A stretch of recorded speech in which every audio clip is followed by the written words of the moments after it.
Yes guys, কাল থেকে আমরা একটা অপারেশন স্টার্ট করেছি, যেটার আমরা নাম দিয়েছি অপারেশন স্নেক। স্নেক নাম দিয়েছি তার কারণ হচ্ছে আমাদের যে সামনে কালী পুজোর আসছে, সেটাতে অন্যবারে আমরা লোক দিয়ে প্যান্ডেল করাই, কিন্তু এবার আমরা ভেবেছি আমরা নিজেরাই প্যান্ডেল করবো, আর সেটা থিম হবে সাপের। মানে লোক মুখ দিয়ে ঢুকবে আর লেজের আগে একটা গেট থাকবে, সেই দিকে বেরোবে, ঠিক আছে। ইয়েস, তো সেই অপারেশনেরই কাজ আমরা কাল থেকে স্টার্ট করেছি। কালকে শুধু একটাই কাজ, সেটা সব বাঁশগুলো এক জায়গায় কেটে জড়ো করে রাখা।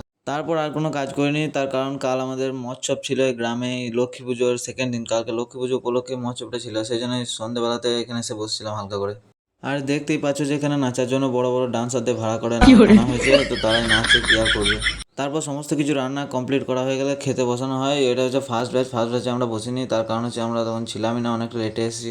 ফার্স্ট ব্যাচের খাওয়া হয়ে গেছে, তারপর সেকেন্ড ব্যাচ উঠে গেছে হয়তো। সেকেন্ড ব্যাচ উঠে যাওয়ার পরে আমরা হয়তো বসেছি। আমরা খাওয়ার পর এটা হচ্ছে লাস্ট ব্যাচ, এটাতে আমরা দিয়ে দিয়েছিলাম, মানে আমি দিনে আর কি, অন্য সবাই দিয়েছিলাম, আমি ভিডিও করছিলাম আর কি। Like, subscribe.